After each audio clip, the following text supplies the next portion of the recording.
Hello, welcome to the second PAL 19 compendium.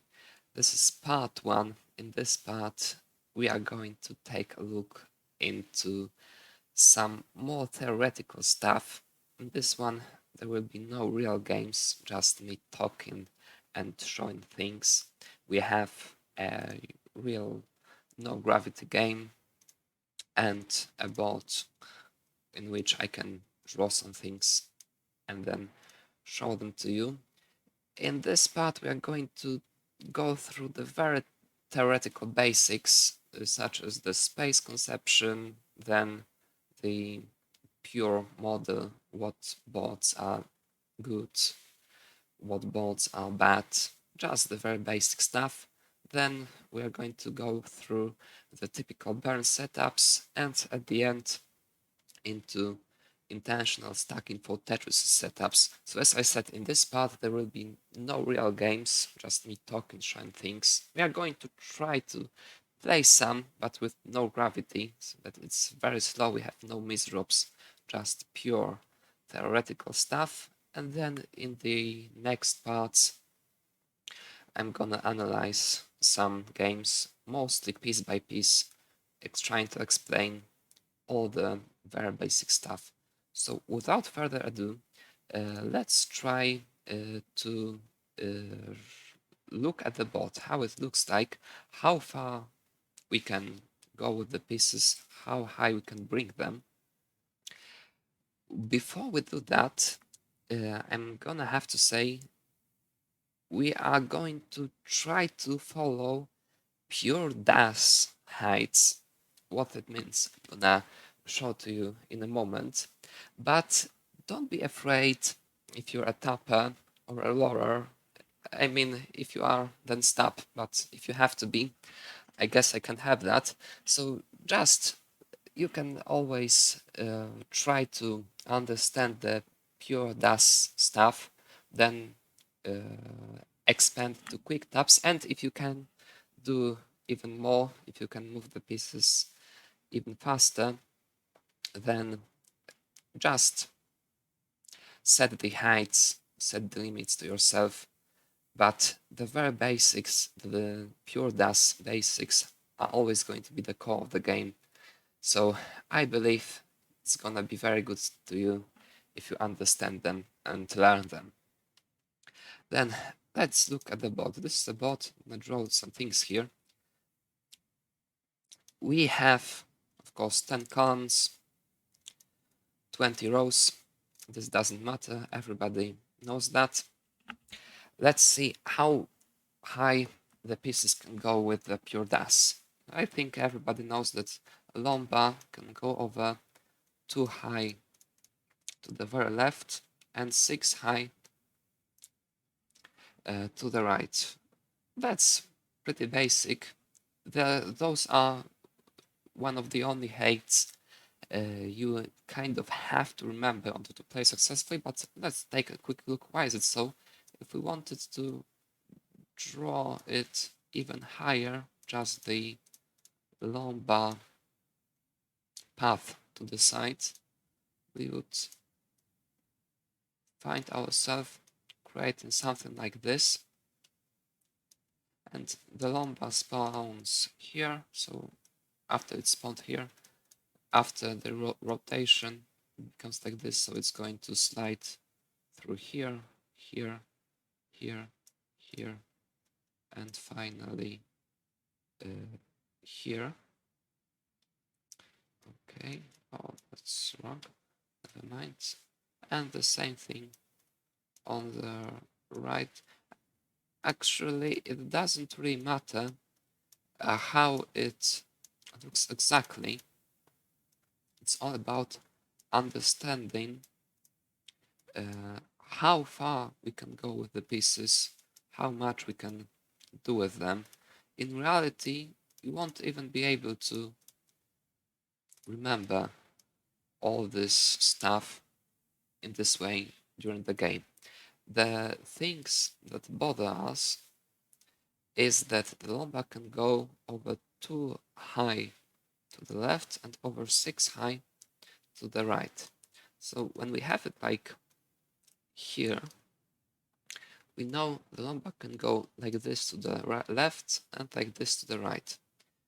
We are going to try to compare these heights. If we try to draw like a line, we would get something like this. Again, it doesn't really matter how it looks like. So this would be the lumbar axis space. Of course, in the middle, it can be a little bit higher. It gets a little bit tricky at some points. For example, here, this point cannot be here, because over the third column, it can go over only 6 high. So it would look roughly like this, and we are going to call it the lumbar space. We could try to draw something like this with every single piece. For example, with an O, it would look very different compared to that one, because O is the best piece of PAL 19. We can do quite a lot of things with it. It goes over 6 high, third, and 8 column. O piece is the only symmetrical piece, so it's the simplest one in many ways. Again, if we tried to draw the space to look like this, it doesn't get so high at the very top, because even if we move it by 1 to the side, it would still stop here eventually. That's why the space seems so low. But if we wanted to put it here and here and here and here, and that's pretty much all we want, because higher we top out immediately, we can see how high it can actually go compared to the other pieces. It can go over 8 high, so that's the space. And yeah, if we remove this one, that's the only piece we can relatively easily fill all 8 bottom rows with. We are going to use this thing, this all possibilities, in many ways, especially when trying to set up the third column well, because as you can see, as it can go over 6 high, we can stack 4 all pieces on the side of the board on top of each other. Here we have 6 high, still another O can go here, the same to the right, because it's symmetrical.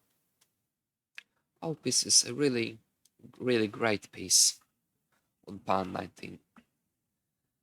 For some reason, very strongly misunderstood by many.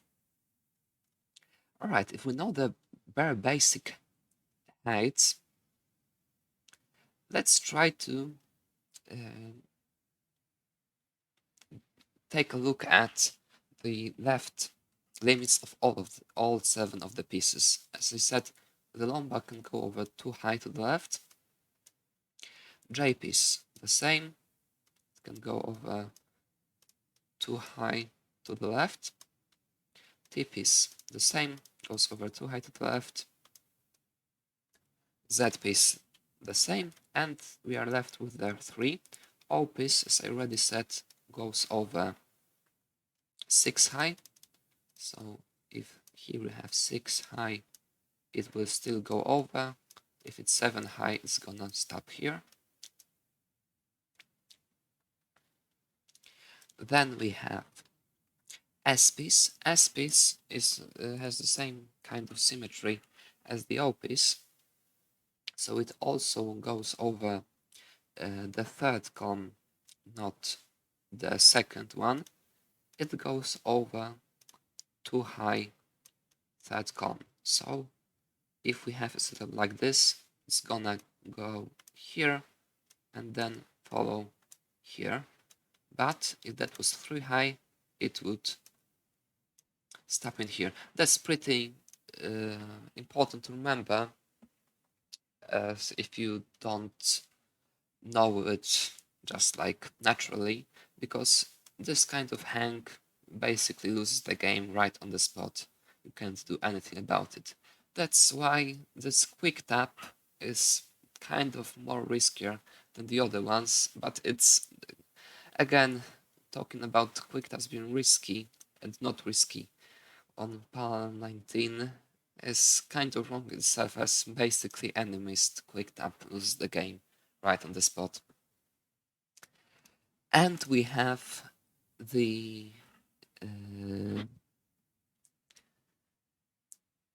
L-piece. L-piece goes over 6 high to the left. So if we have setup like this, the L-piece is going to go here. Yes, it can go this high. It's gonna fit in here. Over 6 high, but not over 7 high. Over 7 high, it would stop like this. As you may see, L-piece is the only piece that can go that high to the left. That's why we are going to use it a lot when trying to burn out of those very high left setups. For example, in this case, L-piece is the only piece we can put in here. So we are going to try to put it here, clear in this line, then clean this one, clear in these two, then again this one, and the same over and over again. It's very important to remember the importance of those few pieces, especially the L is the only one that can go that high over second column on the left. The lumbar, as it goes over too high to the left, we can, for example, in a situation like this, that doesn't matter, we have something to the left, we can still put it even here, like this. The J piece, as it's due to its kind of typical shape, it can go over something like this to the left, clear on the triple. Quite the same with T piece, but here we are going to have to not have this point here. It can go here. That can go this high, and the op is that it can go very high to the left. For example, in this kind of setup, the O piece can still go here, burning double. Lomba can go here, burning double. J can't in this case because it would stop like this. In this kind of setup, L piece can go here, taking the double. And we have a lot of setups of such kind of setups, but it's not that important to remember them one by one.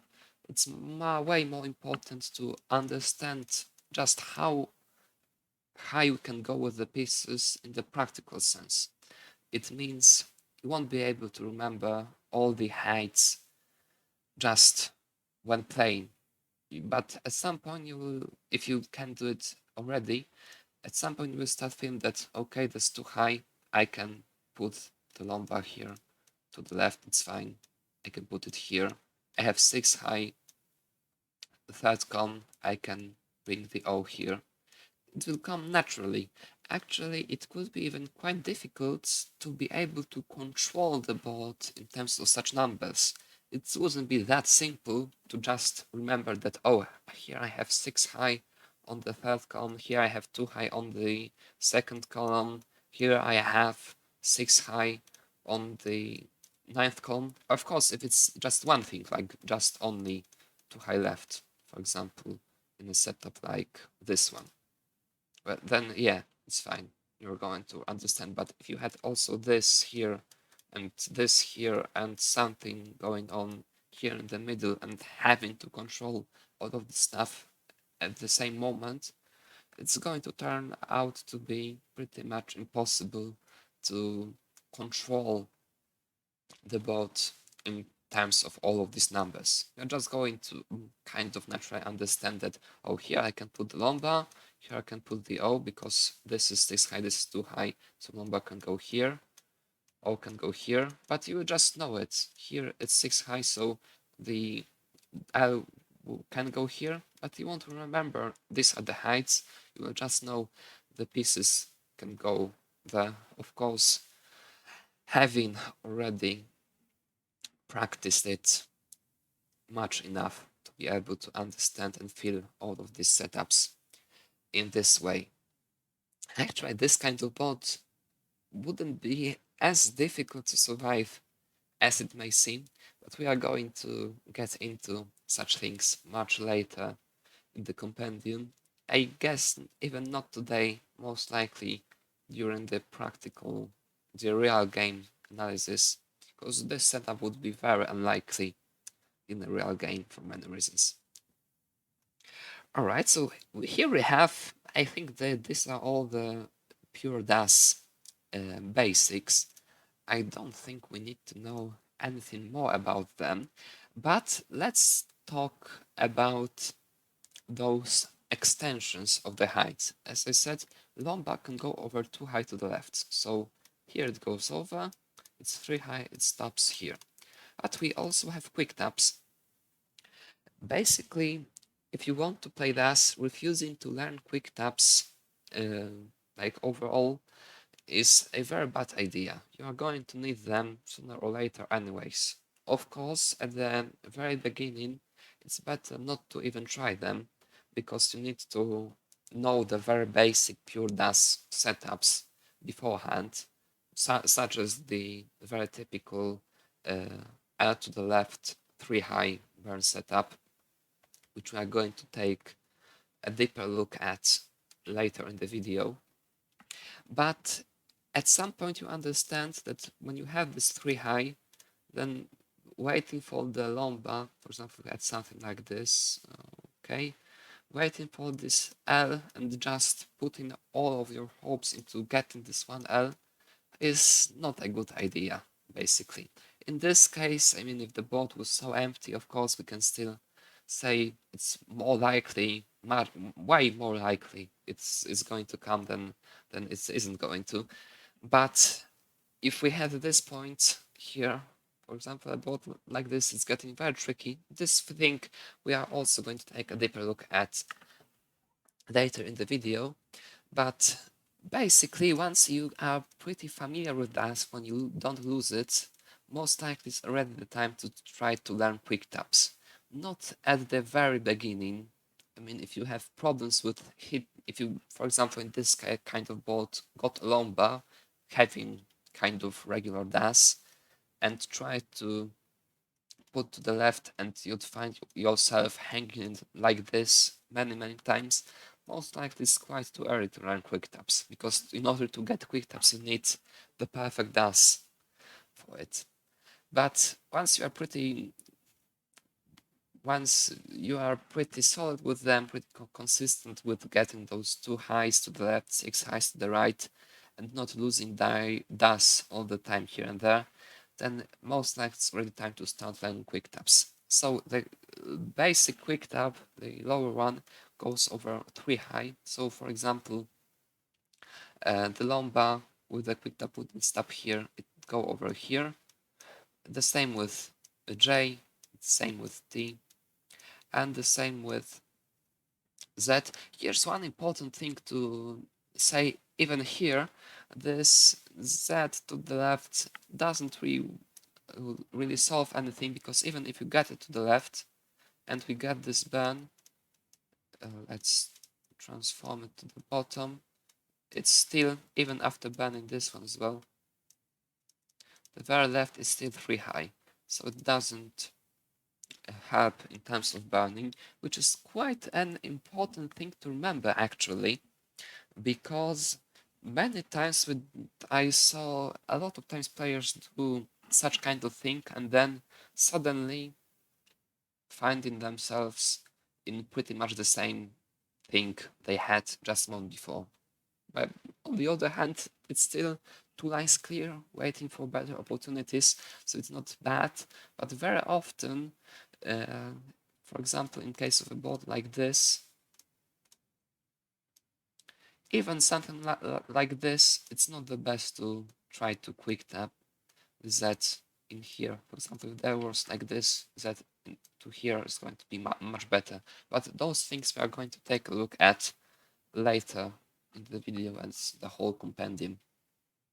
Right, so we know how high the basic quick tap goes, and we have the frame perfect quick tap.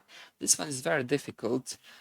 Basically, it's like do it only if there's really nothing else left, because it's just very difficult to hit it. One frame is 2/100 of the second. It's just not enough to do it really consistently. Of course, you can learn to hit it most of the times, maybe even 80-90% of the times. But very often, for example, in a setup like this, it's better to wait for the lumbar for the L to the left at least for a bit, and then like give yourself 5-6 pieces if possible, and then if it doesn't come, then try this quick tap. On the other hand, it's nice to know it, nice to be able to hit it at least those 30-40% of times being fully focused, because at the end of the day, if you are to be in between losing the game immediately or giving yourself even 10% chance of surviving due to this quick tap, of course, is the way to go. So the heights are the same. There's also one kind of important thing which is very often missed because it happens pretty rarely, but it's very important to remember. We can also quick tap the pieces not all the way to the side, I mean over the second column. For example, if we have 7 high third column, we can quick tap an O here to bring it over 7 high, which is pretty important to remember, because in case of a setup like this, let me set it up. Okay, okay. So that is real. Now it's real. The O piece quick tap to the left is pretty much the only way to survive the situation, because even if there's Lomba would stop here, so we have to quick tap it.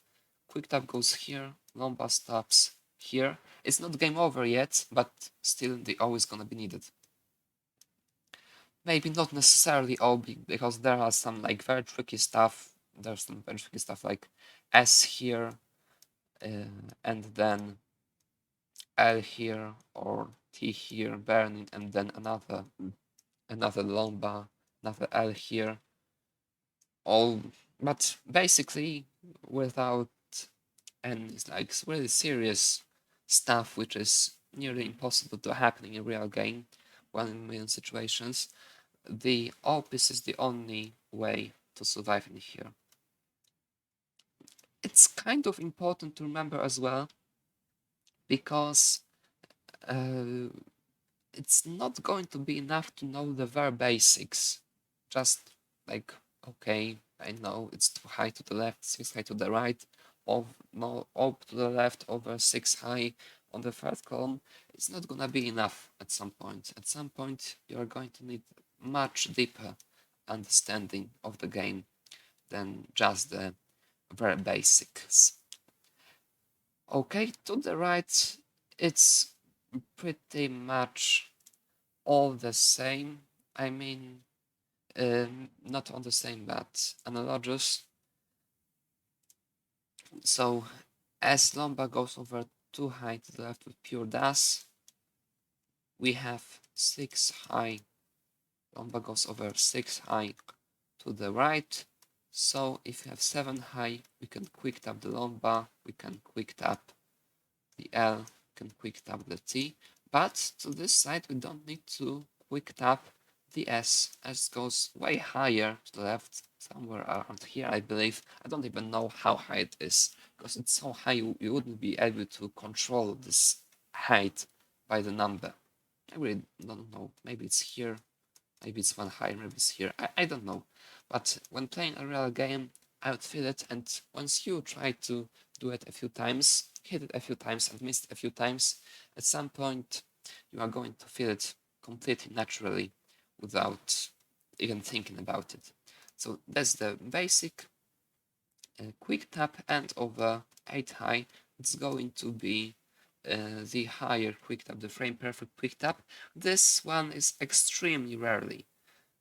I mean, it's like the only kind of situation I can imagine it happening when it's really needed is having like kind of a Tetris setup like this one, and really having to go with the lomba to the right in order to survive. In a real game, when you don't play for right well Tetris, which of course you don't do normally, it's hardly ever going to be needed.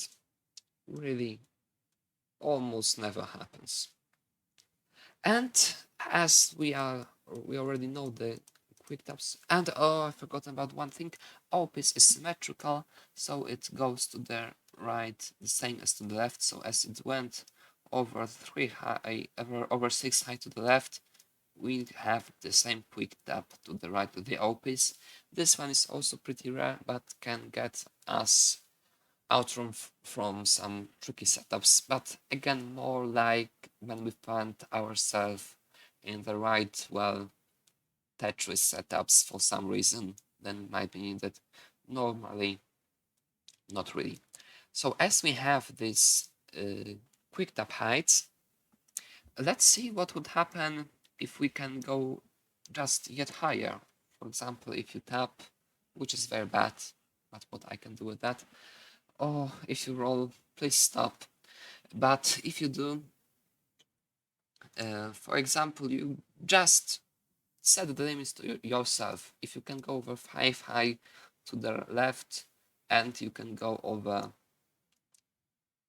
9 high to the right, your space is going to be completely different in a way that it's so much higher that it kind of doesn't make sense to follow the typical classical pure dust standards. But then again, it's very important to know them, because you can use the more basic stuff. You have absolutely limited time. So in this way, you are going to be just much safer and use your tapping or rolling abilities when if need be. So your space would look most likely like this. I mean, I don't draw the high lefts. Like, of course, it would be like this, but let's stick to this for now. For das, those kind of safe heights to the sides would look only like this. Unfortunately, that's pretty tricky. That's the moment when things are getting kind of tricky. When playing pure das, we have to assume we can go to the sides perfectly all the time. So that if we do some theoretical stuff like this one, we always assume that we have a pure, perfect full das to the side, always. Of course, in reality, which of course I'm going to tell you about many times, especially when analyzing real games, we kind of follow that when there was just a quick tap, most likely you don't have full DAS. Very often it's going to be even impossible to have fully controlled DAS. Impossible on the human level, I mean. But when doing some such theoretical stuff, we always follow the heights to the left and to the right. So we always assume piece goes over the six high lomba goes over 2 high on the second column and 6 high on the third column, etc. So if we drew it in this way, the left is kind of more complicated, because if we wanted to do it, if we wanted to include J piece, we would have to remove these 2 points, because it would stop like this here and like this here. So it would only go over something like this. But let's not get into that deep things just yet. So our space, this good space, would look kind of like this. This is like the good movement shape, which doesn't have this huge spire, of course. We don't want this huge spire for obvious reasons. I don't think this requires an explanation. But let's now see if we tried to draw these limits on the sides, what we would get. The highest, the lomba can go with the pure das. It's over too high, so it's this high. So the highest point we can reach with lomba is this point. It's 6 high. If it's J-piece, this is the highest we can do. So we have only 5 high on the left. If we want L-piece, L-piece is the most OP piece of the game, of pawn 19 in terms of the too high left. It can go that high, so it's 7 high. T-piece goes over too high, so it's only 4. So it's 5 high. Oh, I made a mistake. It's 6 high, so it's going to be here. If it can go over, it doesn't matter actually. We are not going to include this height anyways. But just to show you, T-piece goes over too high, so it's here. It's 5 high. Again, yeah, okay. So now we have O. O piece, as I said, also can go very high. We can stack 4 O's, so it goes this high, again 8 high. Then we have Z, it can go this high, so it's only 4 high in here. And we have S piece, S piece can go this high, so here's 5 high. As you see, there are 2 pieces which can go much higher than the other 5. Those are, of course, the O piece, which can go this high, and the L piece, which can go this high. We are going to use it in quite a lot of situations, that these 2 pieces can go that high to the left, and in many cases we are going to try to get them as high as possible on the left in order to secure our ball safeness, especially when doing very high digs. Again, it's kind of more difficult than this because, of course, if you can bring L-piece this high, we can also bring J-piece pretty high to the left, which we are also going to use, but now we are going about the very left in terms of the limits, just pushing the pieces as far to the left as possible. So that's why we take the J in this direction, not in this direction, just for now. Of course, it may seem quite complicated when just telling all the stuff, getting to know all the stuff in this way, but it's in reality, we never use all of these things all at once. They all transform into each other. Actually, we are only in a few at one point, most likely. Of course, it changes with each piece, basically. Maybe not with each piece, because some pieces are the ones we want, so we just continue the setup. But in reality, it's not going to be that difficult to control them once we are familiar with them in the real game. Right, so those were the heights. What we can tell, like lomba is here 6 high, but J is only 5 high, and and Z is only 4 high to the left. That's why the highest we can go to the left, the point we can go with each piece to the left, is only 4 high. It's relatively very low, that's on the one hand, but on the other hand, it's 4 high.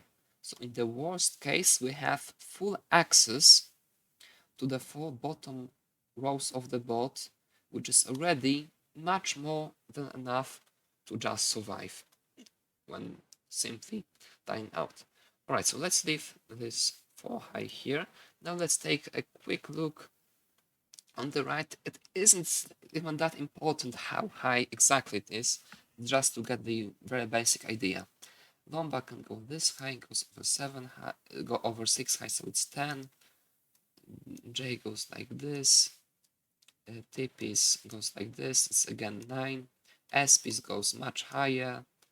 J in this way goes much higher once again, but to the right, surprisingly, it turns out O piece goes only to the over 6 on the third column, so it's only 8 here, and this is the limit to the right. There's also one kind of important thing.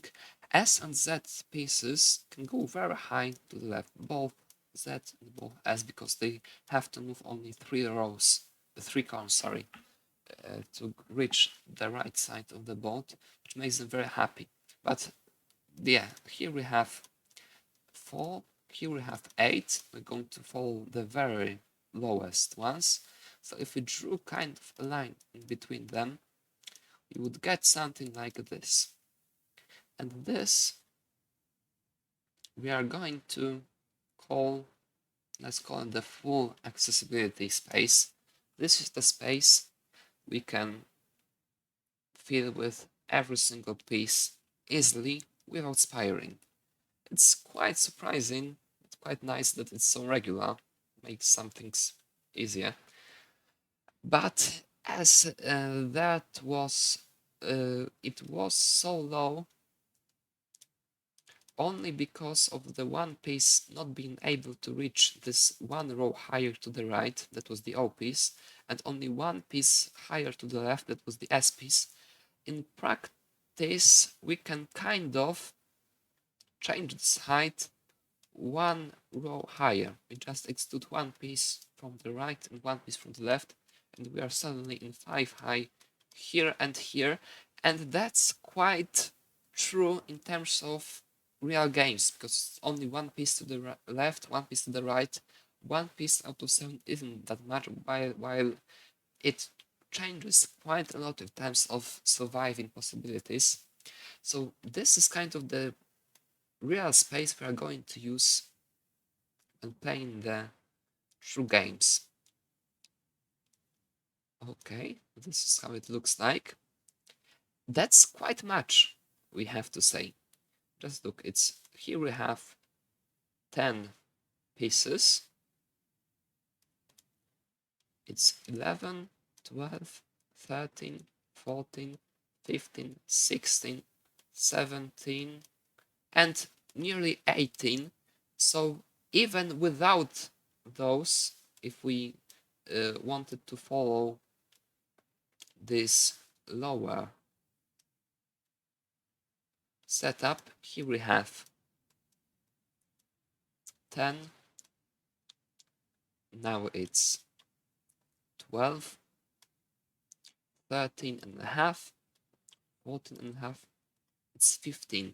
We have 15 pieces of space we can bring every single piece to, which if we kind of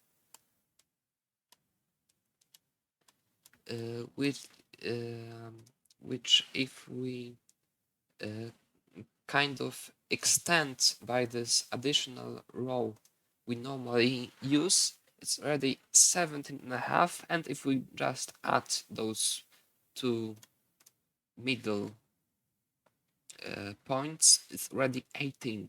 So in the worst case scenario, we have 15 pieces of space we can use every single time. This is actually quite a lot. 15 just to survive is way more than enough. Just this would technically already show why we can survive PAL 19 with pure DAS so successfully when we do the optimal stacking. Okay, but so this is the pure accessibility space, and let's see how we can extend it, because of course we are more interested in the left, because it's much more difficult to access. Let's take a look. If we want to even extend it by excluding this O from the right and Z from the left, we still have OP's possibility here. If we don't have this, sorry, even with this point, we have still the OP's possibility here, and if this wasn't here, we still have another OP's possibility here. Again, to the left, we have J possibility like this, and L possibility like this, and L possibility like this. These things we are going to try to use quite a lot in order to extend the space on the left, because if possible, we want the board to be kind of symmetrical, not purely symmetrical, which is basically impossible to do normally, but kind of symmetrical, because of course if we clear the board and we wanted to know what the perfect board looks like, most likely it looks like this. It isn't even too surprising. Maybe this would be also very nice. This would be very nice as well if we change something, take something from here. This is also very nice. We just want to kind of follow this kind of shape. Of course, not such a staircase if possible, but that's just the very basic idea. Let's see how we can extend this space. The very basic opportunity, if we let's now stick to the pure DAS, this full height, this full space. The first possibility is to stack O's to the left. If we put one O here, one O here, suddenly this becomes fully available for one O, and we get a setup like this. Also very, very nice. If we have too high left, we often want to put a long bar all the way to the left, like this, in order to secure the first column for the rest of the game. Of course, now it's kind of tricky. Normally it would look more like this. For example, in a situation like this one, most likely it's pretty obvious the best place to put the long bar at is this one, all the way to the left. Again, in reality, it's often kind of difficult in terms of the necessity of having the full DAS to bring it all the way here to the left. But then again, in the theoretical setup, we want to follow the pure DAS heights very strictly. So as this is possible with pure DAS, we are going to tell it. In reality, it can go also here, of course, it's also fine. The other side, it can go here if need be. This one, it wouldn't be that good, but these things we are going to get into a little bit later. And once we know how to extend the left, let's see how it would look like in terms of tapping or rolling. So if you're a tapper, most likely you can extend it by 2 rows easily. It would look like this. And if you're a roller, well, it's unfortunate. Don't be a pussy. But if you are, most likely your space looks like this. This is massive. It's 8 high on the left. It's 12 high on the right. That's well over 20 pieces of space. Just this is 20 pieces of space. That's huge. And this here we have 1, 2, 3, 4, 5, 25 pieces of easily accessible space. And we can extend it here, here, here, making it 28. That's massive. Basically, you should never lose. Okay, so as we have it now, I think those are all the very space conception basics we need to know in order to get into kind of regular game. So what we're going to do, as I already said, most likely this is the perfect board on PAL 19. Both pure DAS, both DAS will click as any other style. The first thing and the most important thing you have to understand and accept when trying to play PAL 19 successfully is that there is absolutely unlimited time to play. There is no cap, there's no kill screen. You can do whatever you want as long as you're alive. It's all fine. I mean, alive and not dying. As long as the bot is clean, it's always fine. It doesn't matter. Even if you had perfect Tetris setup and missed it, but survived, it's still fine. It doesn't matter. The only thing that matters when doing the theoretical things is that you are still alive, and then the more safe you are, the better it is. What safety means is not that simple, because for one, this would be the safe board, because you have basically the full space with a lot of possibilities on both of the sides. For another person, this would be something like this. Would be a very safe board, because you have a lot of barring possibilities here. Both sides are very easily accessible, and you will have very easy dust charge, because after this burn you have this massive wall to both sides. That's why we are not going to even try to tell by force what is better, what is worse. If both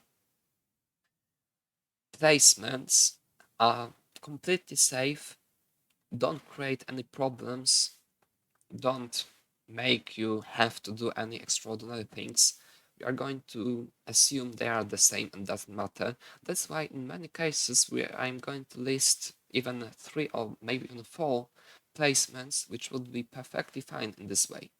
Some technically, of course, if we try to do, if there was a perfect artificial intelligence able to calculate of this, there would have to be this one placement which is objectively the best.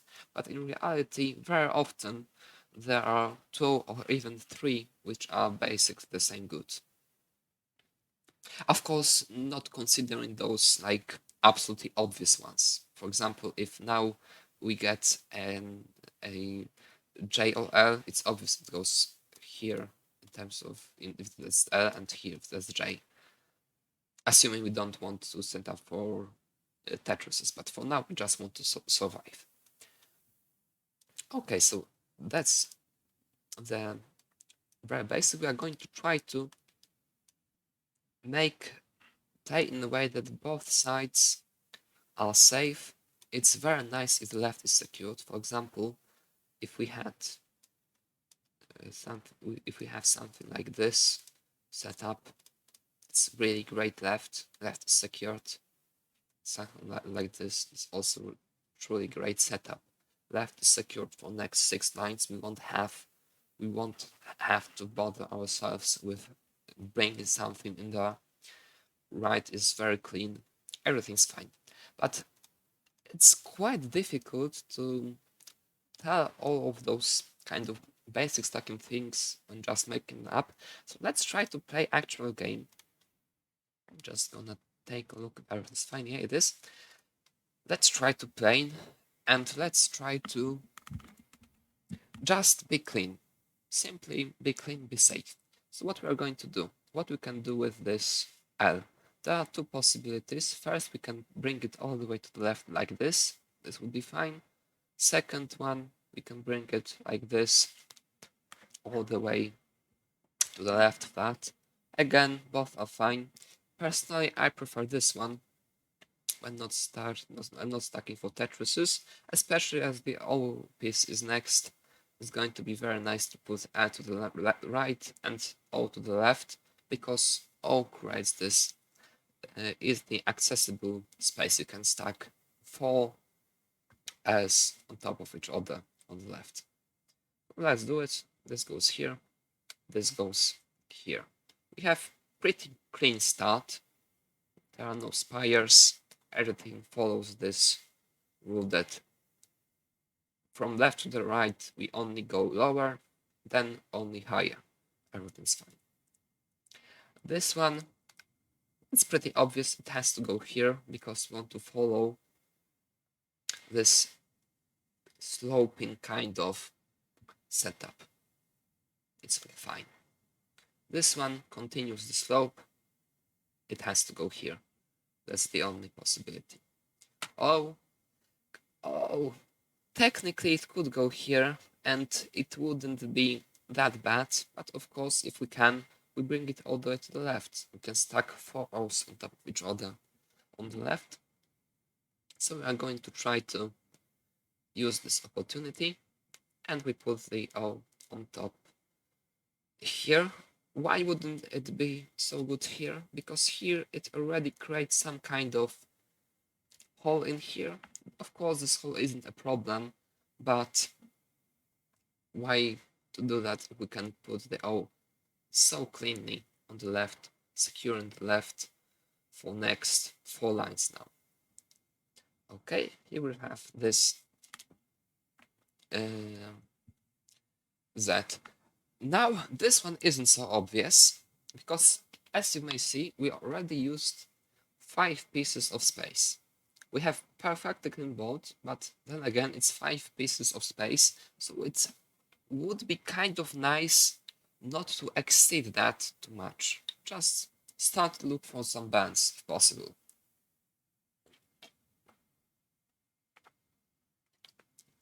Technically, if you want burns quickly, it might seem it would be the best to just put it here, because then we have a lot of burns here and everything's fine. But in reality, I wouldn't be so sure if it's that good, because once we put it here, we have 2 white here, 2 white here, 2 white here, too many 2 whites. So let's just try to wait for a little bit more and put it all the way to the right, exceeding the right safety. We could also put it here technically, but I would like to avoid this stairs here and this kind of hole here. Let's just bring it all the way to the right. If we have this kind of shape of the board when we go from left to the middle. I mean like columns 3 to 8. From the left to the 8 column, we go only lower to some point, and once we reach the point when it changes, we go only higher. It's all in here, so it's all fine, surely. Okay, this one is pretty obvious, I think. There's really no other placement. And that's a very nice thing about pawn 19. Even here, when we have so little space, most of the pieces are really obvious. Literally obvious. Like this one, there is just no other placement for it. no other good placement. And you don't even need to know anything about PAL 19, about even NTC 19 to tell that this is the only good place, good spot for it.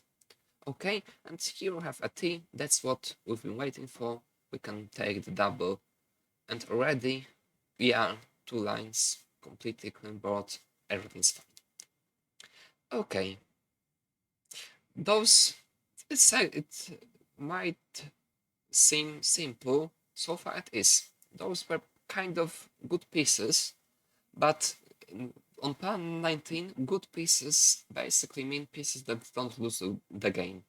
And it's really extremely rarely for the pieces to be the cause of you losing. Most likely it was the pieces, it was you making some mistakes or some series of inaccurate placements. Of course, sometimes we may say we were kind of unlucky because, yeah, there was like JL setup and we didn't get any of them for 4 pieces, which caused troubles. But then again, usually it's pretty rare. Most likely it's possible to avoid it, even if we find ourselves in it. Very often the game gives you the pieces you need pretty much immediately. It's really not that bad. Once you know the very basics, it's going to be pretty simple to just survive. It's getting tricky only when we want to stack for Tetrises. Then, yeah, as I said, those very, I'm gonna show it once again, we have this, the basic space looks like this.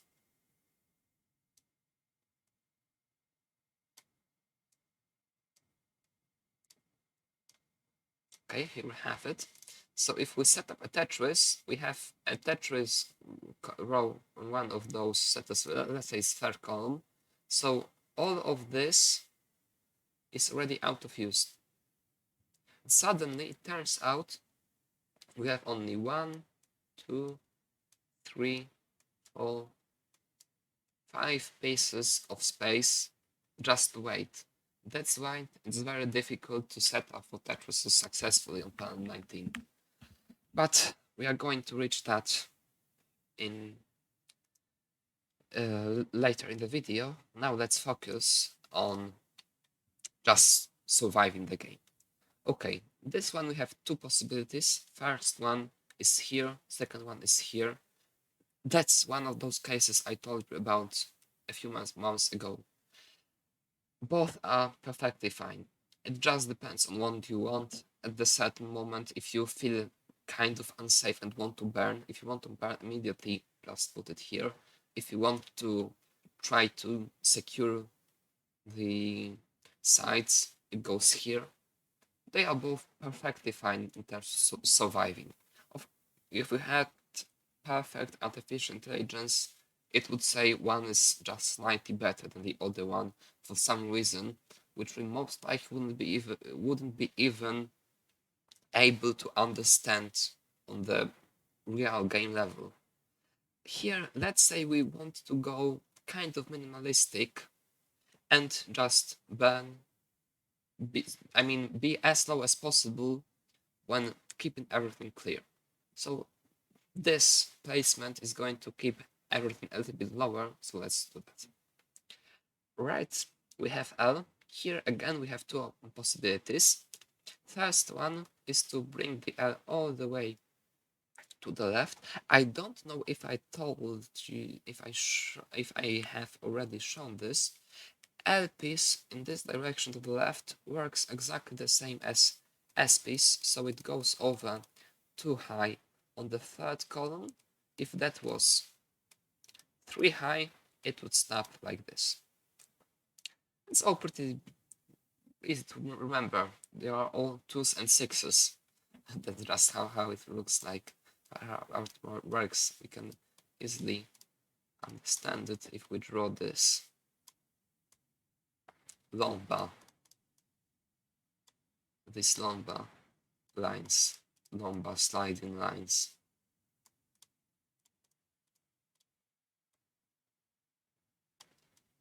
It's quite amazing. The dash speeds were kind of basically random, and they are also perfect. It's just always 2, 6, and works for basically all pieces for some reason. Quite amazing, isn't it? Okay, let's get back to the game.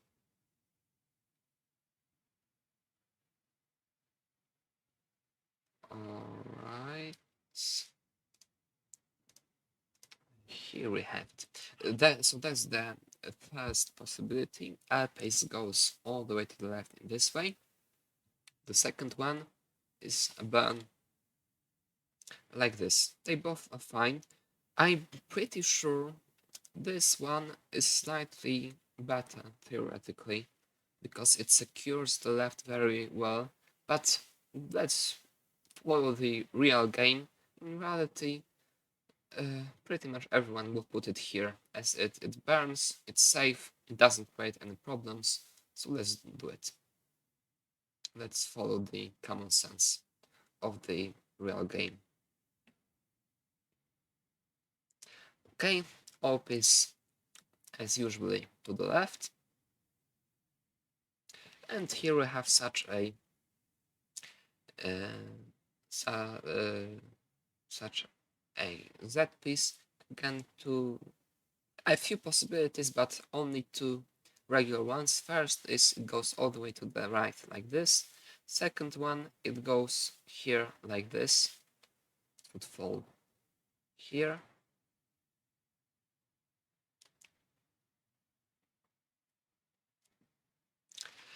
This one is quite more likely in the game for the most, but it wouldn't be good.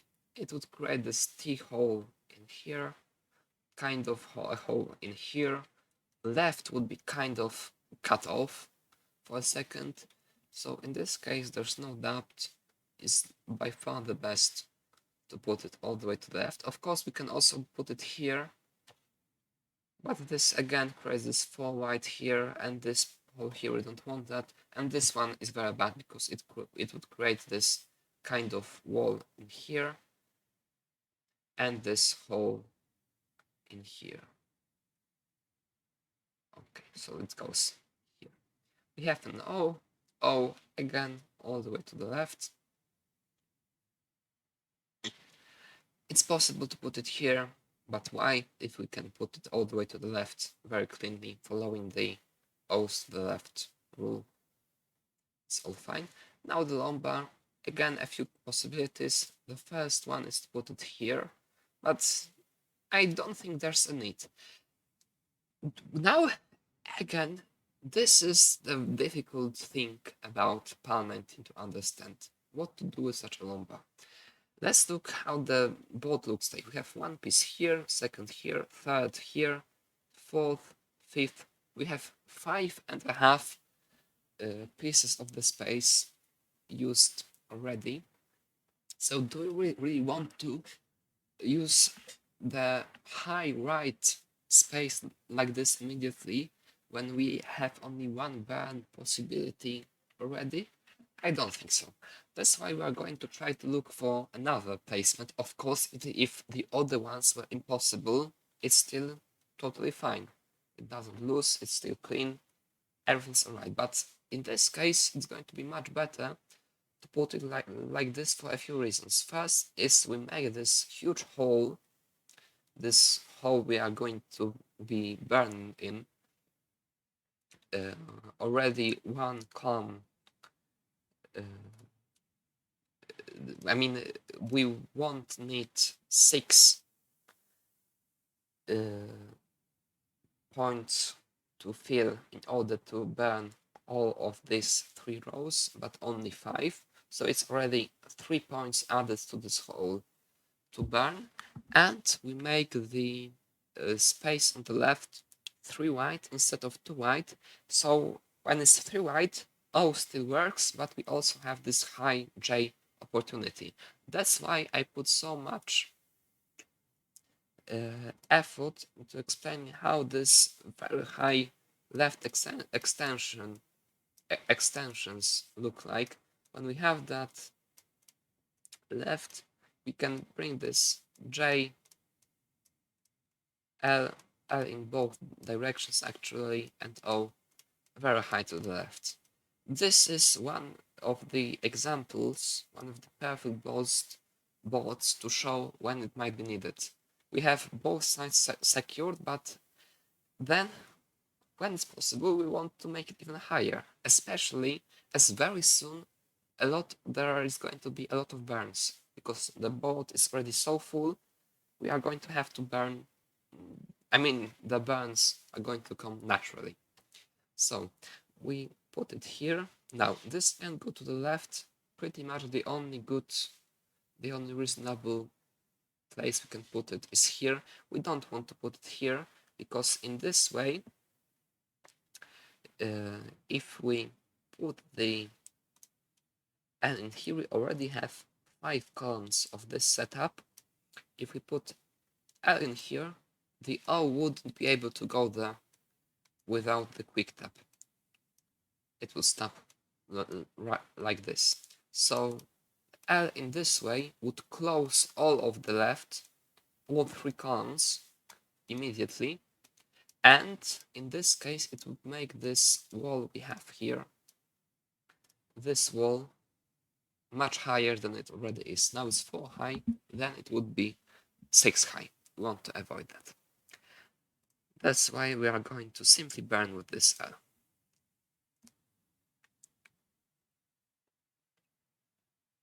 Okay, we have this burn. What now with this long bar? Again, a few options.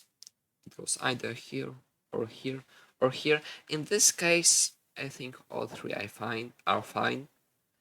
I find this one quite good for some reason. Maybe because it would make the space on the left pretty nice, but here also would be fine. This one is kind of dodgy for the same reason as the previous one was.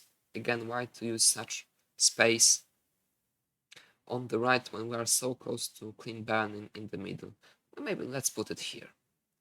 This is quite reasonable one. Okay, this L, it doesn't go to the left for the same reason. Here is impossible because it's too high. We can burn, but we don't really want to burn because we already have one kind of hole here, and this would create another hole in here. So for all these reasons, let's put it simply here. It's all clean, it all works.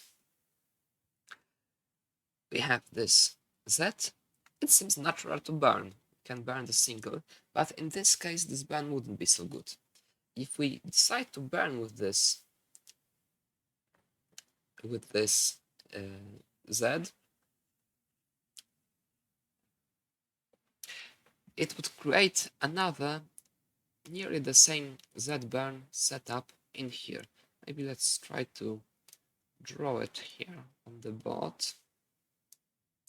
so that I can show you how it looks like exactly. We have, if we put it here, now here we have a setup which would be perfect to have another Z. The same would be with S actually. When we have something like this, that's also pretty typical. We wait basically for a T, and if T isn't there, we have J like this, sorry, L like this, L like this, depending on when we want to have this additional point. If we put it like this, then we are going to have this point here, and if we put it like this, then we are going to have this point here. It's the same for J. If we put it like this, we're going to have this point here, and if we put it like this, we are going to have this point here. So a lot of possibilities. T also works, so we can keep it for a moment. Let's do it, and let's put the Z all the way to the left, to the right, as it's possible, and it's going to fit the right absolutely perfectly. It's by far the best piece we can fill this point with. Right, now we have the J. We could burn in both ways, but we have a perfect place to put the J all the way to the left. So let's do that. And this one is real, because when we have such a 3-wide left, you should always remember that J is perfect piece to the left, because it leaves this one point, which makes further stacking way easier. You can follow with Z, with S, if need be, even T. There's a hang for a T, kind of, which is very good, making a lot of things easier.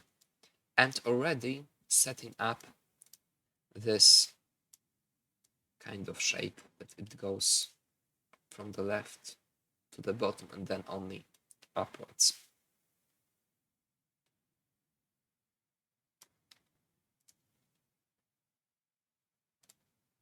Okay, so this goes to the left. And now we have the we wanted. It just burns the double. There's nothing else to do. This J, again, not too much of an option. We can take the single, but this single creates some kind of empty point in here. This kind of setup, there's too wide, kind of dodgy. So let's simply put it here. It's going to create now again a setup which can be burned with a lot of pieces. Now we have this number. After the touch a J, we surely have the huge wall charge, so it can go all the way to the right, which we are going to do. If that was impossible for some reason, it goes simply here, transforming this hole into another one which has a lot of burns. But here is impossible, so it goes to the left.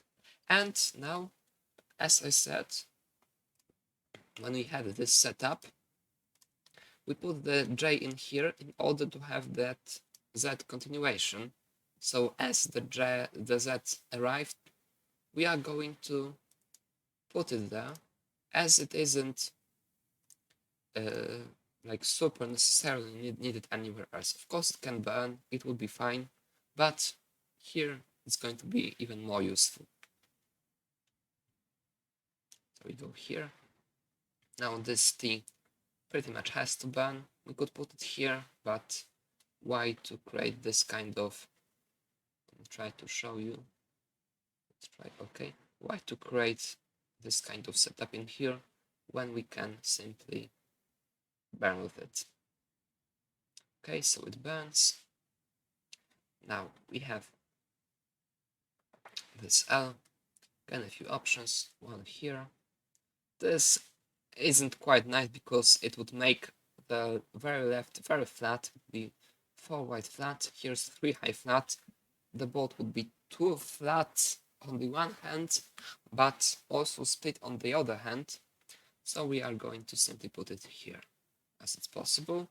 And now this J, we could put it here as it's the continuation of this J, Z, J setup, but it fits absolutely perfectly in here. So we are going to burn with it. Again, this T simply burns.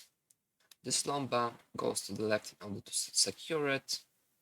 This L goes flat. This J can burn, but it would create some spires. So let's keep it as one. Put it here. Here, again, a few options. All of them are kind of good, but kind of bad at the same time. One in here to remove this hole, I mean transfer to this one, into this one, which would bring it further from the game we have at this point. We can put it here, but also we can put it simply here, which I think is the way to go. I mean, this secures the right, but still we have this and this. It isn't that good. So let's simply put it here. In this way we are going to set up this too high, too wide left with another O possibility here. Alright, this has to burn. This also the only reasonable spot. This one as well. And here we have a few options. The first one is here. This one would be surely bad because when after putting it here, maybe again I will show you on the bot. Let's draw it quickly. Okay.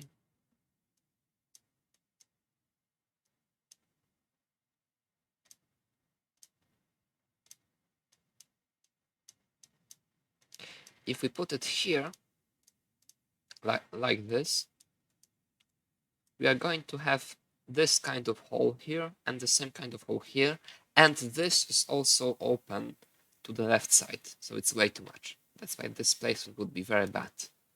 This is very typical thing in all classic Tetris, not only PAL 19. Avoiding this kind of placements, just all of a sudden it seems like it's all fine, but then you realize this is the hole, and here we have kind of the same hole. Not a thing to do, surely.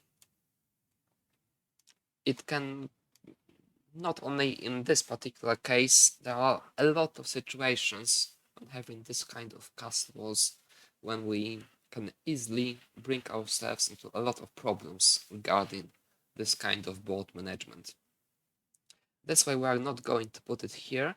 We can put it here, banning the line, but this is a kind of line sacrifice.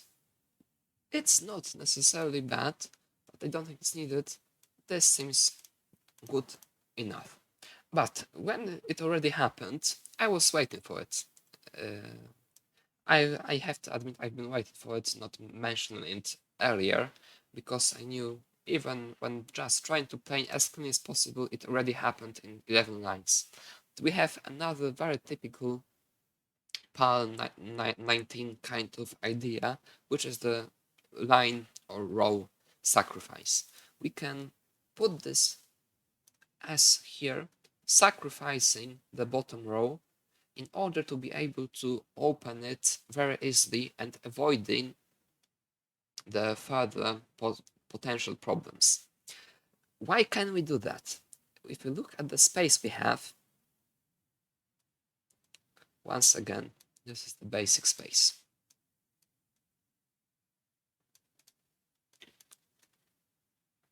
This is 15 pieces of space.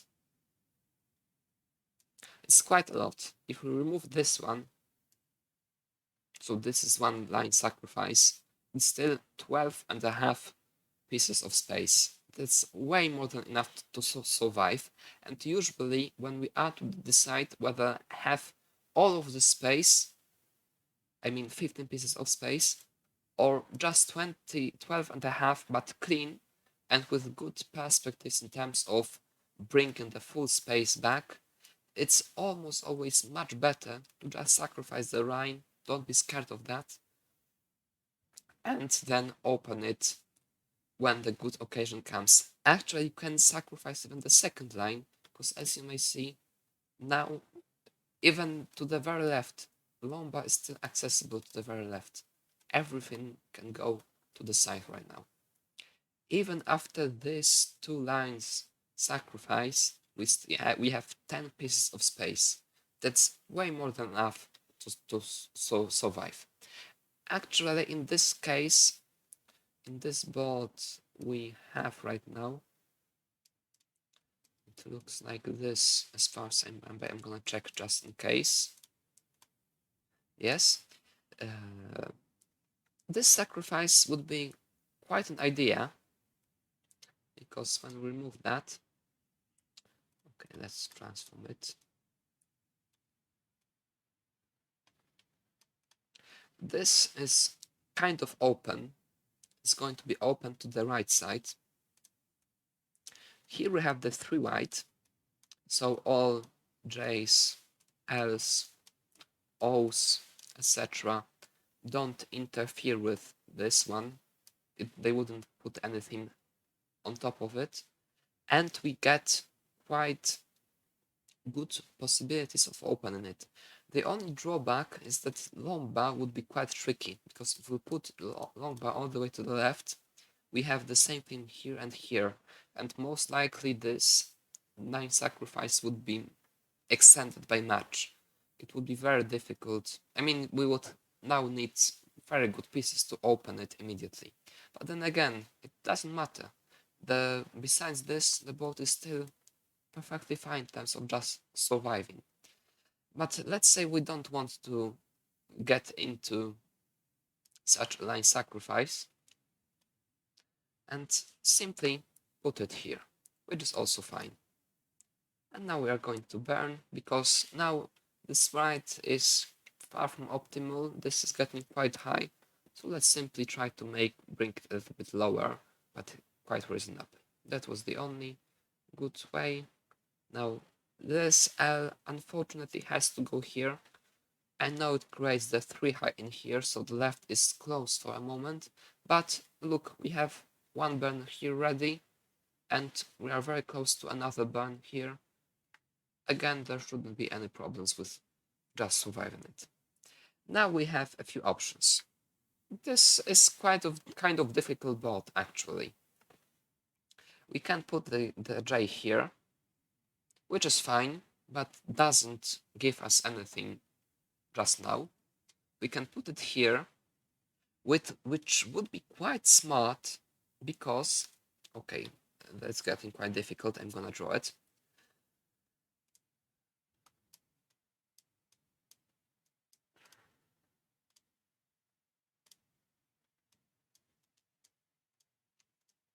So this one is like the default is fine.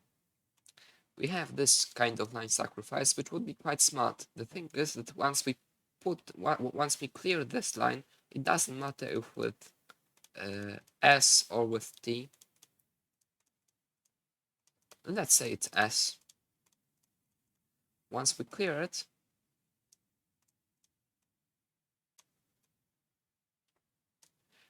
this one is open to the right, this one is open to both sides, and this one is LP is ready, Lomba can go here, everything's fine.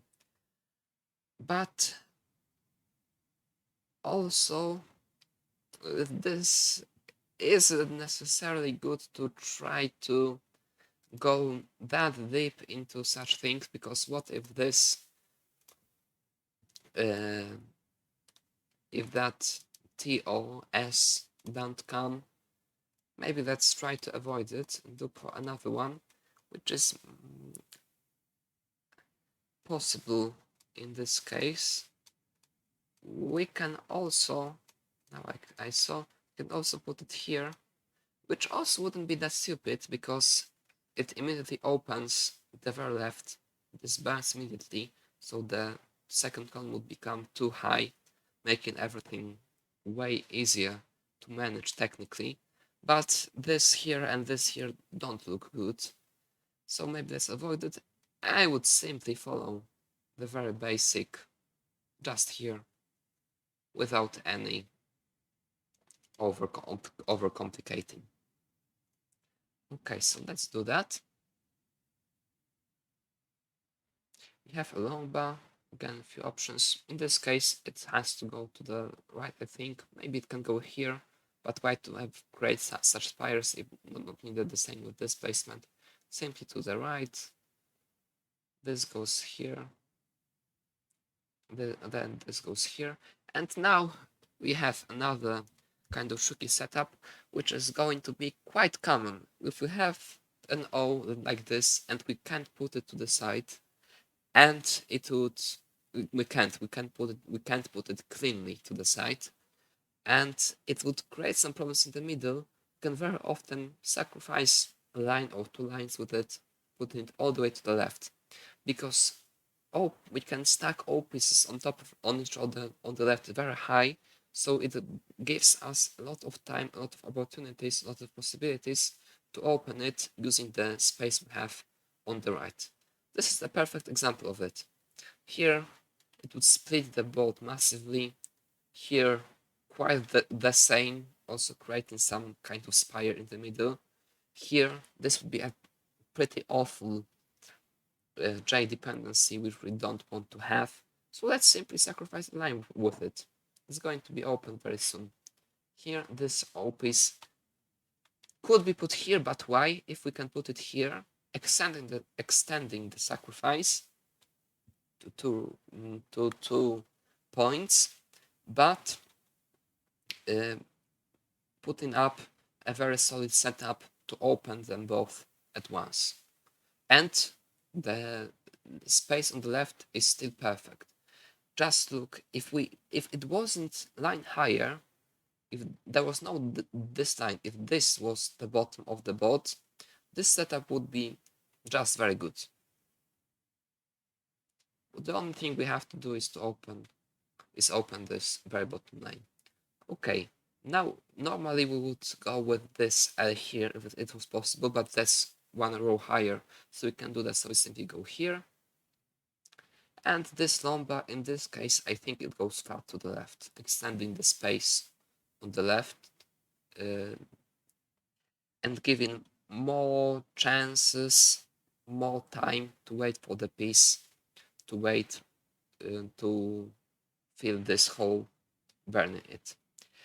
This is the space management. That's the space usage we want to have. For example, if that was full, we couldn't do that. We would have already problems. The space is empty, so we have a lot of time to neutralize the pieces we want to use as waiting for the pieces we really need. Now we need T or S. So this lomba goes here, and again, that's quite a interesting kind of pattern, because this flat lomba can go very high to the left. We are also going to use it. I don't even know how high it can go, but it's very high. Very high to the left because it's symmetrical. Rotated lomba is symmetrical. Can go very high to the left. We're going to use it very often when trying to survive. But this we're going to say much more about when dealing with the typical L3 high band setup. So this goes here. Okay, this bends. This O goes here, so that we don't put anything over these 2 points. We didn't know there was another long O incoming, so I put it here. This one unfortunately has to go here because we want to avoid this lomba dependency on the right. This goes all the way to the side. This continues to the side. This burns. This also burns. Now this one goes all the way to the right so that we don't create any problems. This one goes here. This goes here. This the left. And this maybe opens immediately because why not? It's not that easy to open it. T piece is a perfect piece in here. T piece is perfect, while S not necessary. Sorry, Z not necessarily, because it would create this kind of hole in here.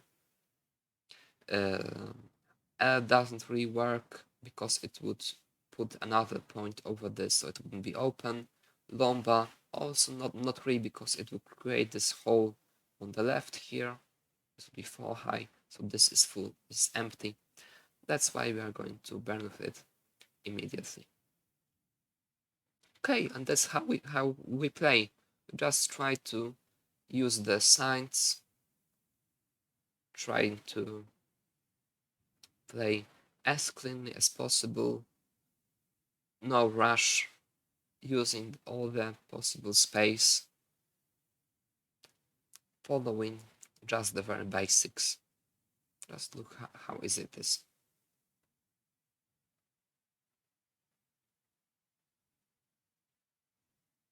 Here this O can go to the left, but why? We don't want to overuse the space.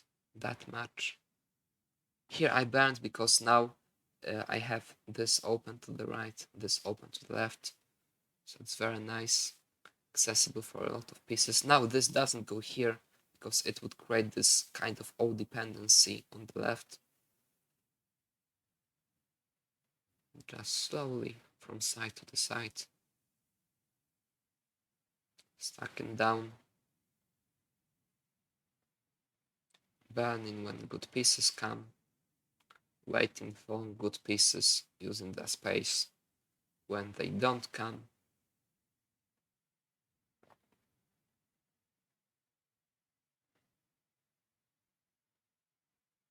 Using the space wisely, waiting for good pieces to burn, just like I did a moment before.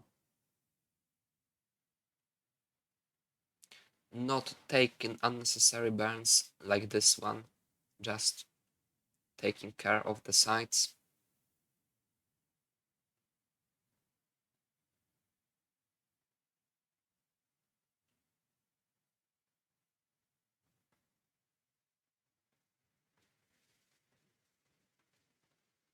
Filling the holes, particular pieces fill perfectly.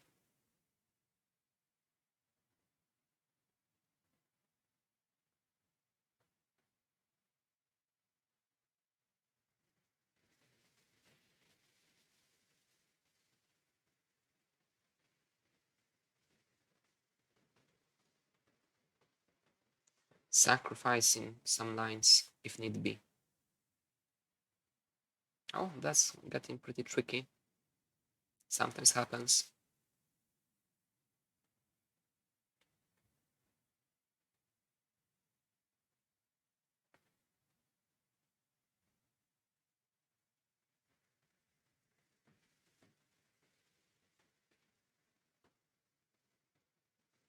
No rush with opening the holes, waiting for the good moment, just like I did in this case. Simply stacking down, using the sides, again sacrificing a bit if need be. No rush. The first line was sacrificed already, so I could do that. Okay, here, in reality, I would put it like this, so I'm gonna do it in real game.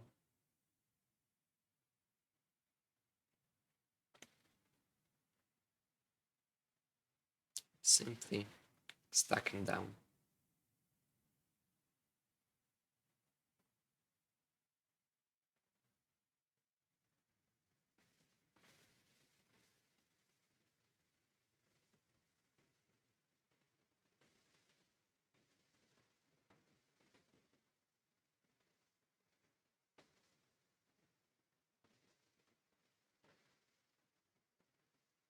Using the sides.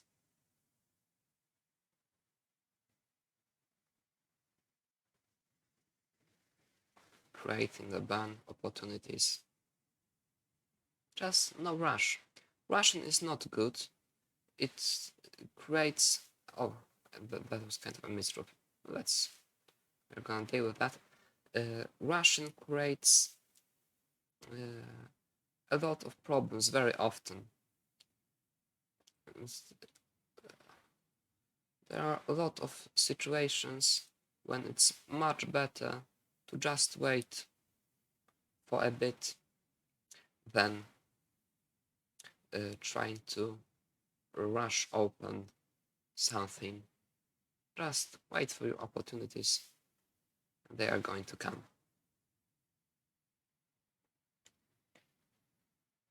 Again, filling up the side.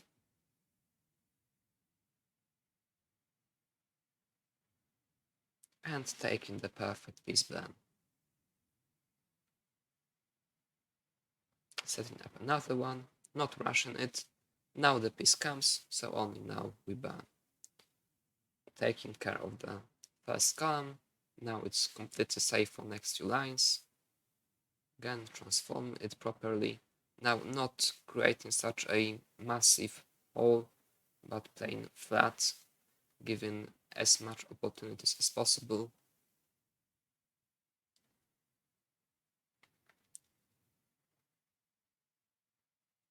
and continuing with the left using the all-piece possibilities. It would be possible to bring this j to the left, but in reality we would play like this. Let's not lie to ourselves. Again, sacrificing the line when if need be.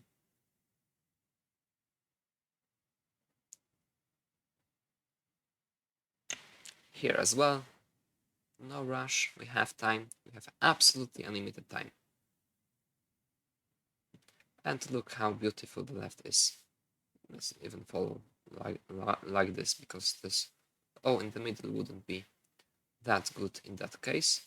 Yeah, we had to sacrifice that one line, but it doesn't matter, because the very left is so safe, so accessible. Look how much we can do. All piece, by far the best piece. Okay, I would put it here in the real game, so let's do it in this way. And you see there's no rush opening that. Just sacrificing the lines, but keeping everything clear. Just like in this case, at some point, the opportunities to open everything come.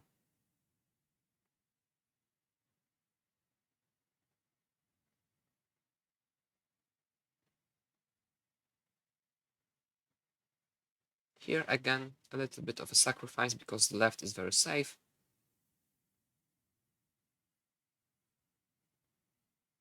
And we are getting back open immediately. That was pretty tricky, so let's deal with that in this way.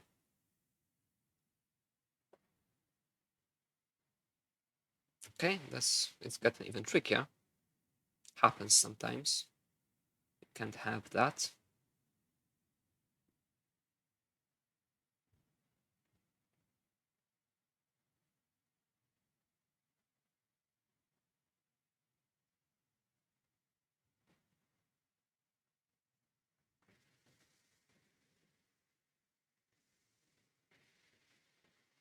But again, no rush. Just one L or J is going to save everything. Okay, here I wouldn't see that. Let's put it here. Of course, that wasn't optimal, but pretty much impossible to see in a real game.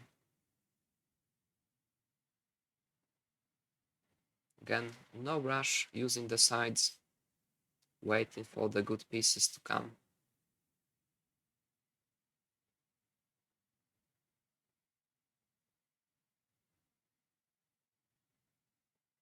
And as you see, finally they come.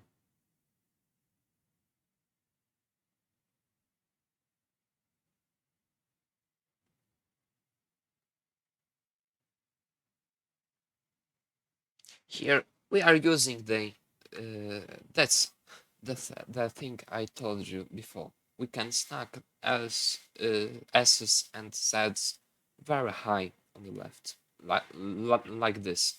It sometimes happens when we get the Z spam or S spam. We're just going to stack them up on the right in this way in order to avoid any further problems.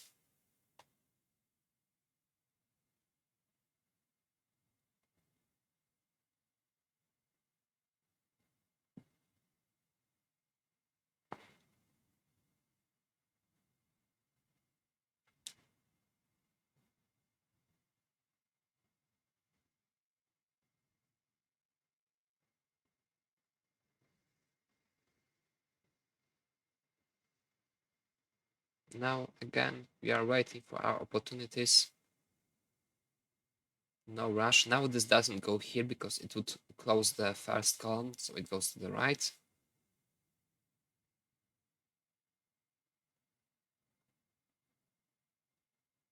And now we're securing the first column and we are perfect once again. Now here again, not here, because it would split the boat. Just here, waiting. long bars are very often far better to the side than uh, doing such burns with them. It often creates a lot of imperfections on the board.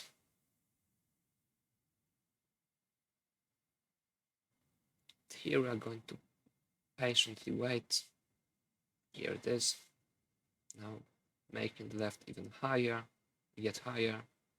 Here again, waiting for good pieces.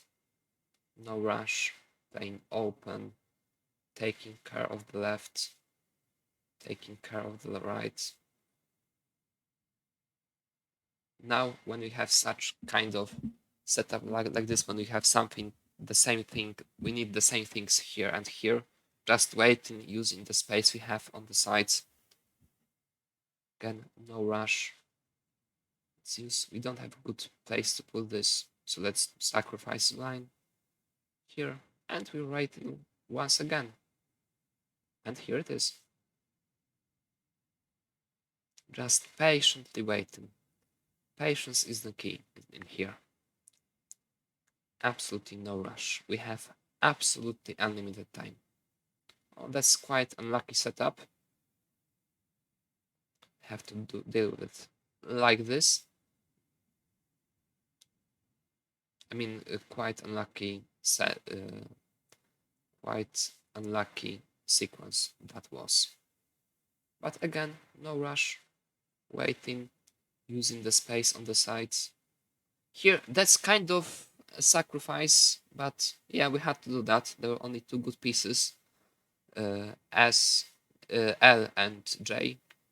J came, so we put it. We are going to open this very quickly once again, because here we have a ban. If it doesn't happen, we have another one here. It's basically impossible to create any problems. Then, now I can already see I won't be able to go through the stack, the typical burn setups in this part, so we are going to do it in another one, but it would be basically impossible to not get something to burn this line, then not get something to burn this line, and then not get this L to fill in here. It would be way too unlucky. So we are not scared of that.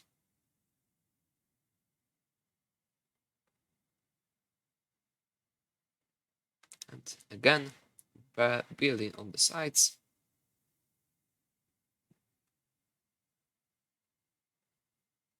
This goes here, not to the left, because to the left it would create a 3 high second con, which we want to avoid if possible. And there's also one more thing. Well, it would be, maybe let's draw this one, because this is quite a tricky one. Quite a tricky one. If we put it here, now this hole here, this hole, I wanted to create an arrow. Can we? Yeah, no, we can't. But this hole is open to both sides. We can put Z in here, we can put S in here, we can put O in here, while if we put T in here, not only do we create the 3 high second con in here, which would make us have to clear one line in order to make it accessible for all the going to left pieces, but also now we don't have this Z opportunity here. We have only S and O. I mean, of course, we had L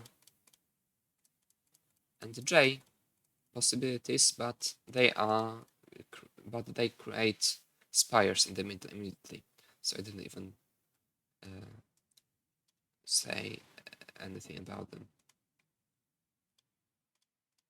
Okay, let's continue. It goes here. This goes here. Now this can go both to the left and to the right. That's one of those. This one of those tricky situations when it isn't that easy to tell which one would be better, because they are both very good in some ways and they are both very bad in some ways. For example, the right, yeah, it's all fine, it solves this hole here, but on the other hand, you have kind of a serious hole on the left, I mean, serious emptiness of the board on the left, while the space on the right would look like that you can't really do anything on the very right for a second. Let's draw it as well, because it's quite interesting. If you put the lumbar in here, we can't really access the right for a second. I mean, we can, but this would create some serious trouble. We can't put anything on the 10th column at the moment.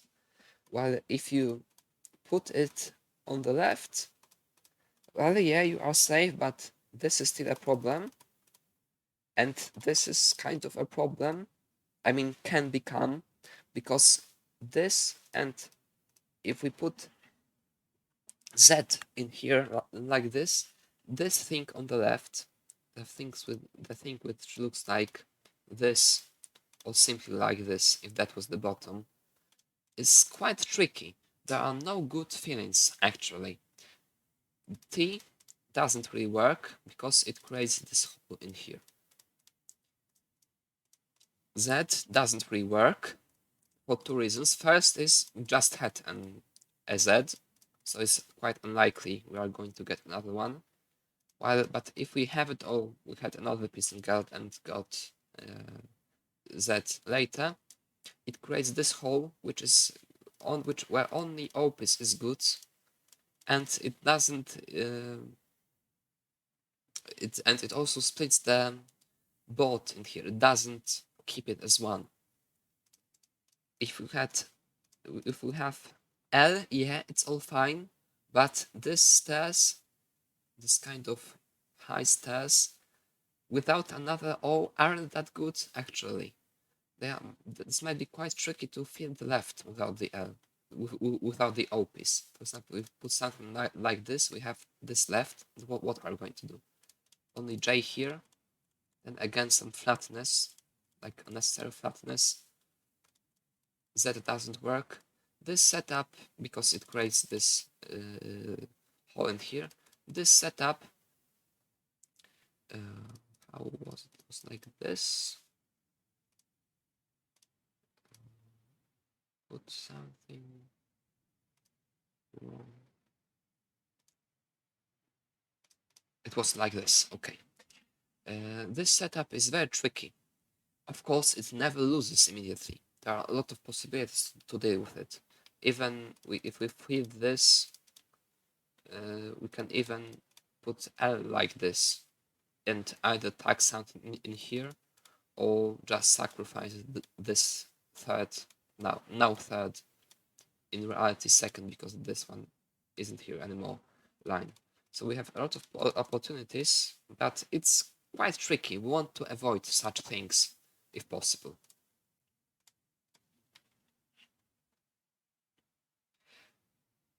So I don't know. Now I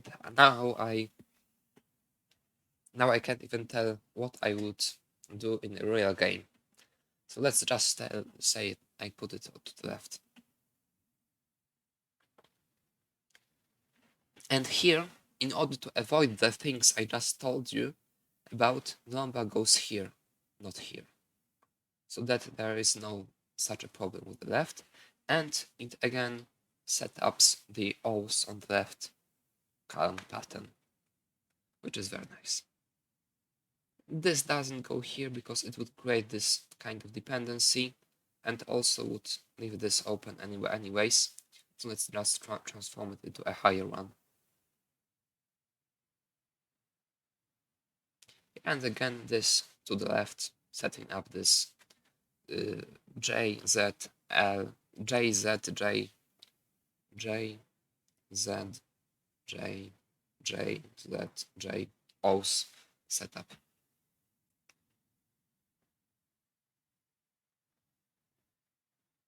And perfect pieces to open, and perfect piece to the side. And here, what I just did, don't be scared of having one high second column. This isn't bad by any means in itself. It's not a problem in itself. It's a problem only when you don't have space on the right. For example, if we had a board like this,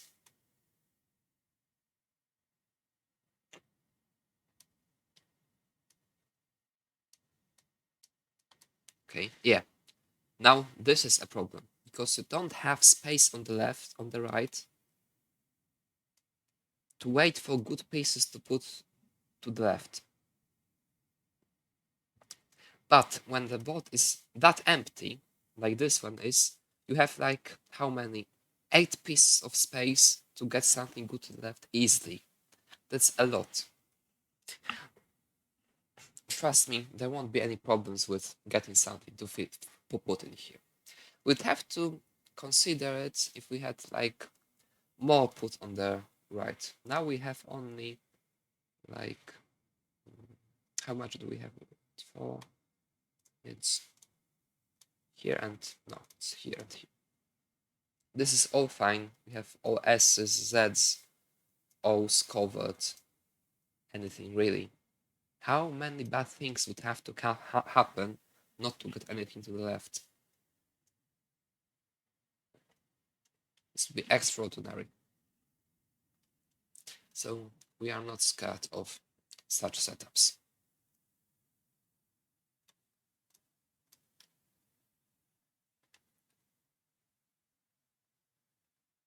And again, the same continuation on the left.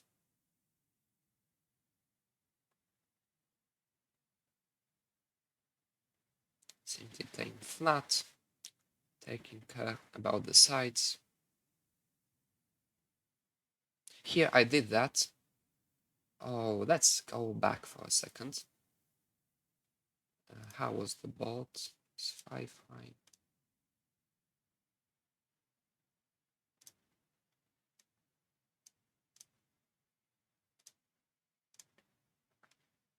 I put it in this direction in order to keep this hole open to the both sides, just as I showed you a moment before, a few setups before. If I put it flat, this is quite too flat here, and this is not open to the both sides.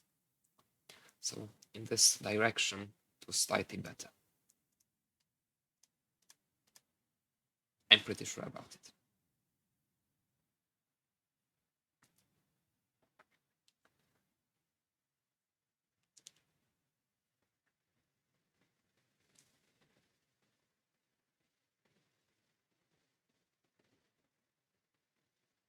And look how beautiful the sides are. It all burns itself.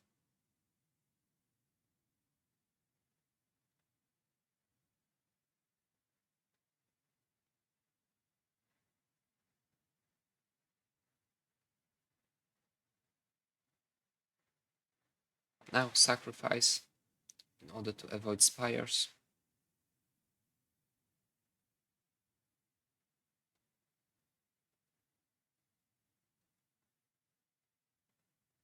Oh, that was very unlucky actually.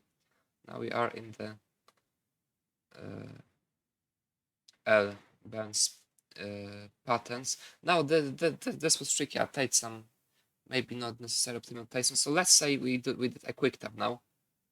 I would do a quick tap and I hit it.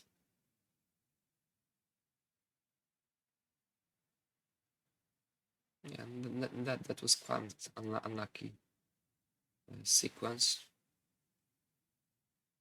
But yeah, this is PAL 19 for you. One quick tap and everything's solved. You missed quick tap and didn't get the L, and you would be in real trouble if not already lost.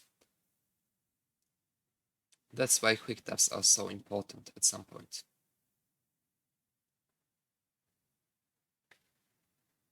Playing again, taking care of the sides, no rush.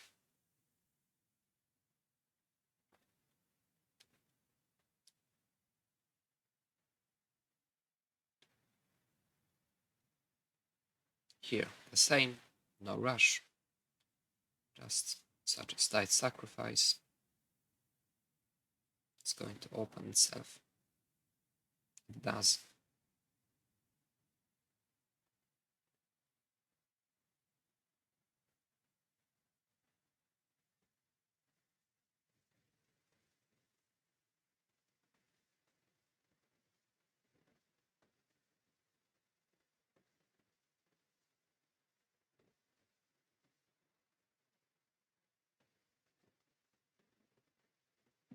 There isn't even anything more to be said about it.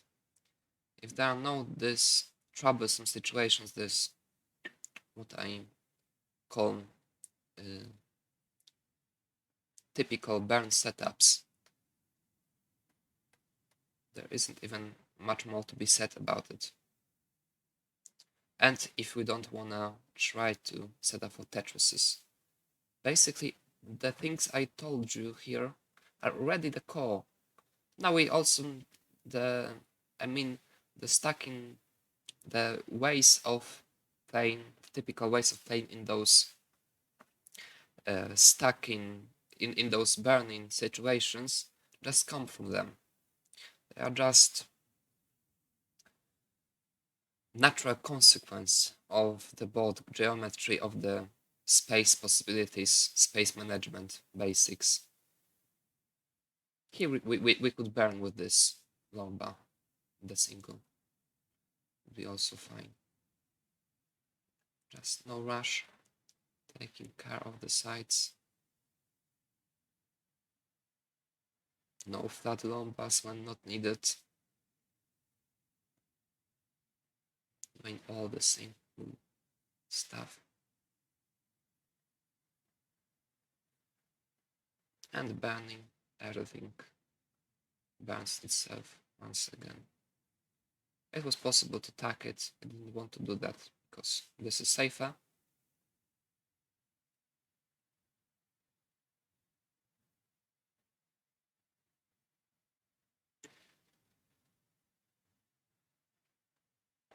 Yeah, look how relatively easy we are already at almost 300 lines.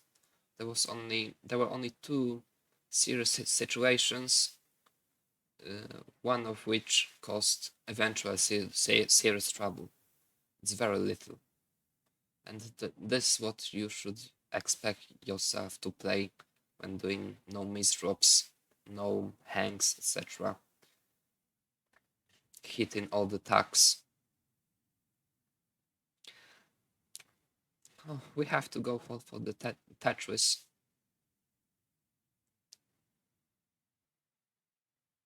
We have it. Yeah, it wouldn't be that good to burn this line because, yeah, I should have shown that. The thing when it was like this, it doesn't matter. Let it be like this.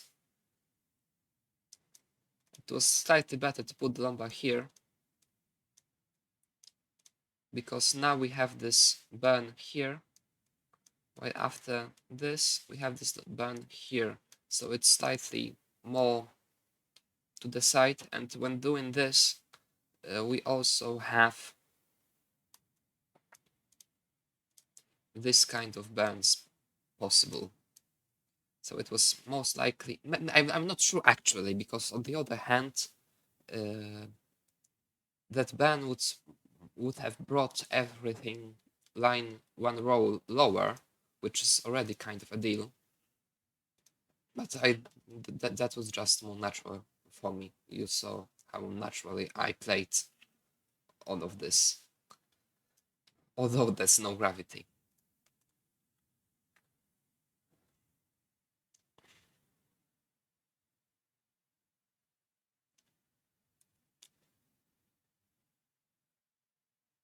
Yeah, but that's also a thing. Sometimes Tetrises set up themselves, and that's why it's also quite important to know the setups, the basic Tetris setups, even if you don't want to pay for them necessarily.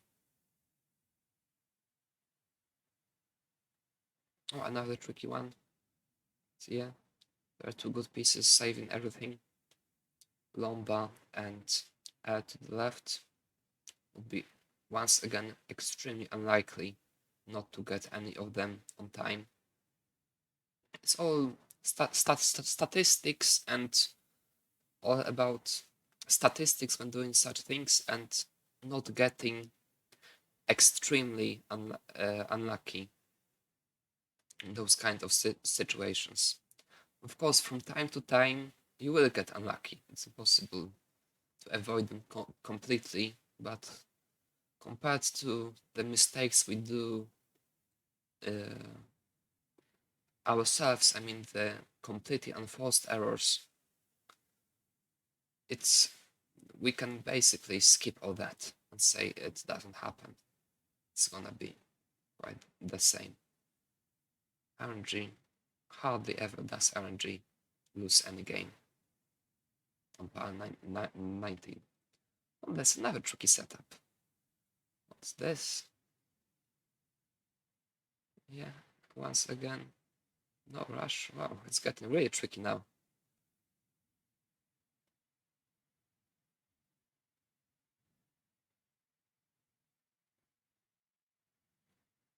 So yeah, we are following the rules, following the basics. It looked so scary, but the good pieces finally came,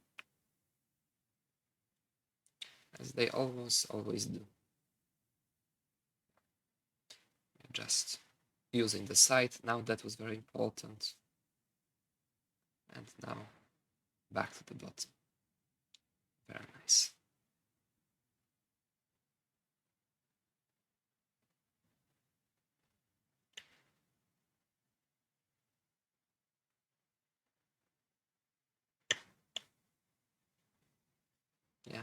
Yeah, it is that easy. When you know the very basics, the game plays itself.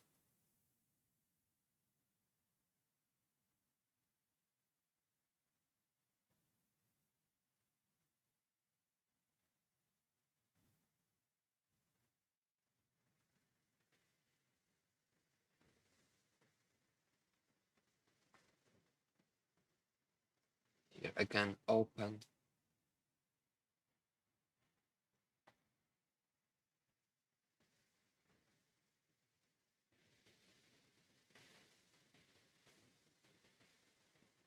A little bit of a sacrifice in order to make everything easier. And high left, high right. Everything's fine. Okay, let's maybe bring it to 400 lines. And we are going to stop here. Because as you see now, I'm just playing. I would have to repeat all the same things over and over again, while the most has already been said.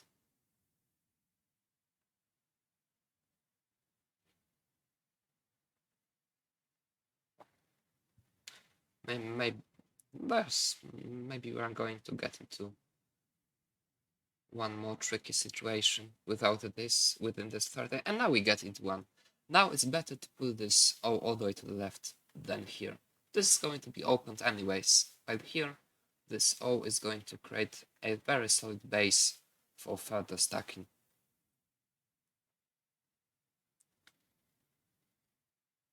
And no stupid burns, just taking care of the left and of the right and waiting.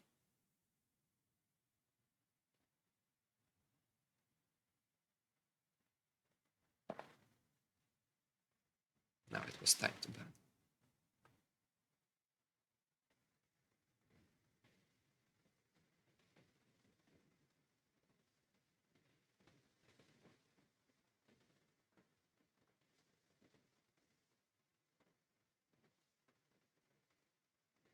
Okay, game wants me to stop, it looks like.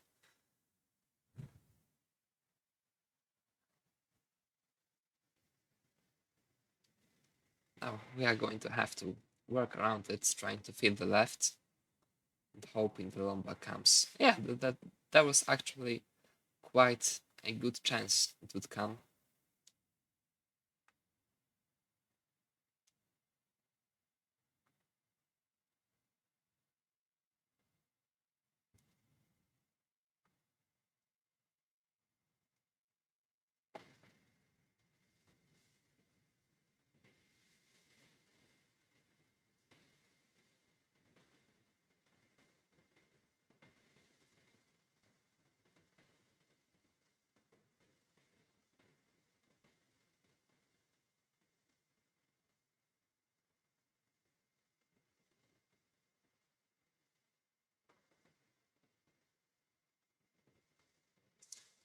let's try to finish with easy Tetris here. No, it doesn't matter why. I'm gonna explain it next time. Or let's just force it. See if RNG gives me the lumber. Oh, it won't. Of course it won't. Oh, it will. Okay. So yeah. I think it was it for this part. Of course, I wanted to talk about the typical burn setups and stacking for Tetrises as well. I really thought I could have done it within 2 hours. It turned out to be impossible. Who would have expected that? So we are going to take care of it in the next part, where I will finish the theoretical things, doing the typical burn setups and stacking for Tetrises, and then we are going to get to regular real games analysis.